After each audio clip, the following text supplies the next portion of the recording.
কেমন করতেছে।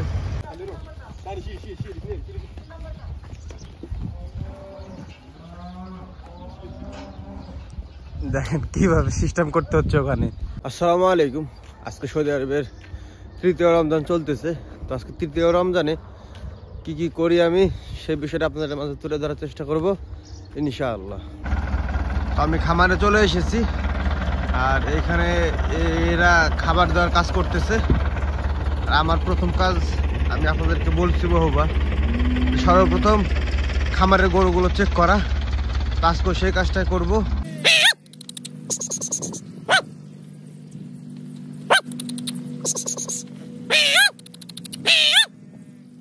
তো আপনারা অনেকে আমার ভিডিওতে ষাঁড় গরু দেখতে চান।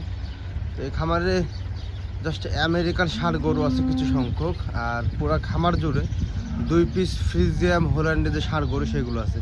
এই যে এটা একটা দেখতে পাচ্ছেন সাদা বর্ণের, সাদা কালো, আর ওই পাশে একটা আছে কালো বর্ণের। কালোটাও দেখায় আপনাদেরকে,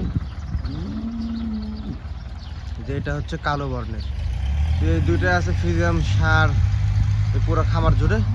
আর এই সেটার ভিতরে আছে দেখেন, এটা হচ্ছে কালো প্রজাতির গরু, এটা আমেরিকান বকনা গরু।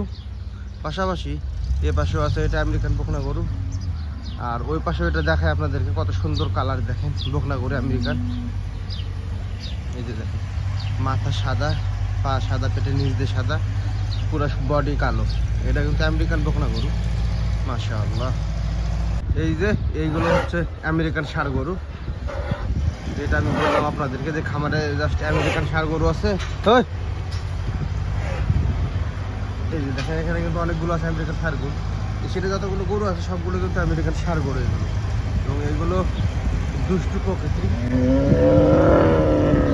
দেখেন ওই কেমন করতেছে, এদিকে দেখেন এই মাথা নাড়তেছে। এগুলো হচ্ছে আমেরিকান ষাঁড় গরু। এটা হচ্ছে লাস্ট শেড। এই শেডটা চেক করা হয়ে গেলে আমার কাজ আপাতত শেষ।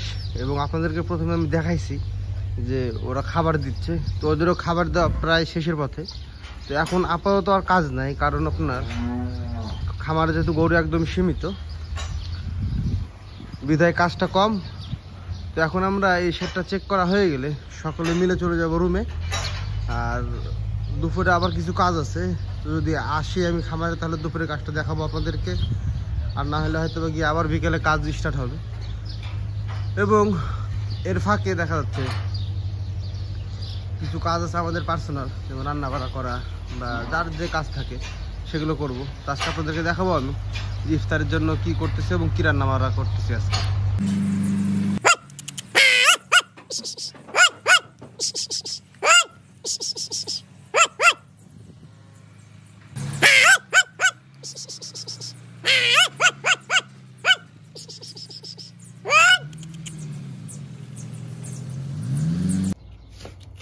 আজকে রান্না করা হবে গরুর মাংস।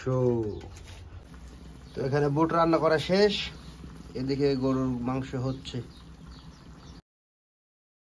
আজকেও সেম গত 2 দিনের মতো আসর নামাজ শেষ করে ডিউটিতে যাচ্ছি। গিয়ে দেখবো কি কি কাজ আছে, এবং যে যে কাজগুলো আছে এখন সেই কাজগুলো করে ফেলবো এবং আপনাদেরকে দেখানোর চেষ্টা করব। আর যদি না থাকে কোনো কাজ তাহলে তো এমনিতেই বসে থাকবো বা এদিক ওদিকে একটু ঘুরবো ফিরবো। যেটাই হোক আপনাদেরকে দেখাচ্ছি আমি, সঙ্গে থাকুন। তো আজকেও কিছু নতুন গরু এসেছে, ওইগুলো এখন আমি ওজন করব। ওজন করার পরে সাইজ করব।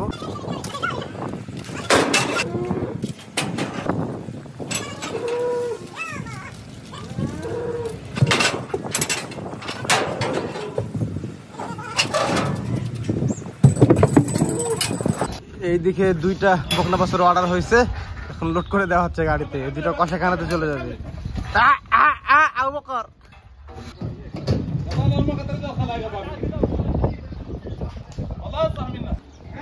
এখন এই গরুগুলো সাইজ করব আমরা। তো দেখাই আপনাদেরকে কিভাবে সাইজ করব। এখন এই যে গরুগুলো আমাদেরকে সাইজ করতে হচ্ছে, দেখেন এগুলোতে রং মারা আছে। এক কথায় রং মারাগুলো এক সাইডে করব, আর যেগুলো রং নাই সেগুলো আরেক সাইডে করবো। এই যে এই গরুটাতে দেখেন রং নাই, এটা কিন্তু নিয়ে নেবো। এখন যে পাশেটাতে রং আছে পিছনেরটা রং মারাগুলো এক সাইজে করবো। এভাবে করে প্রতিটা গরু আমাদেরকে এখন মানে আলাদা আলাদা সাইজে বিভক্ত করতে হবে। এখানে লাল রং বা নীল রং মারাগুলো মিডিয়াম কোয়ালিটির গরু, কিন্তু মিডিয়ামের মধ্যে দুইটা সাইজ, আর যেগুলো তো রং মারা নাই সেগুলো হচ্ছে বড় সাইজের গরু।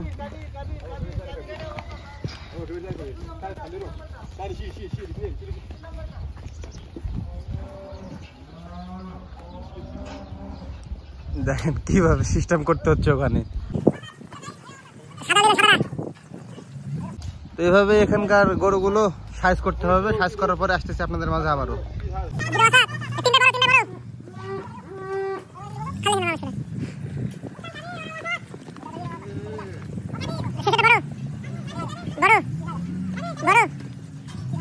তো আমাদের গরু সাইজ করা কাজ শেষ। এখন আপাতত আর কোনো কাজ নাই, কিছুক্ষণ রেস্ট করব বা বসবো এই খামারে, তারপরে গিয়ে কি হচ্ছে সেটা আপনাদেরকে দেখানোর চেষ্টা করবো ইনশাআল্লাহ। তো গরু সাইজ করার পরে খামারে বসেছিলাম, কোনো কাজ ছিল না, কিন্তু আপনাদেরকে কিছু দেখাতে পারিনি। তো এখন চলে যাচ্ছি রুমে, ইফতারি রেডি করব এবং ইফতারি শেষ করব কিছুক্ষণের মধ্যে। ভালো থাকবেন, সুস্থ থাকবেন, আমার জন্য দোয়া করবেন। আল্লাহ হাফেজ।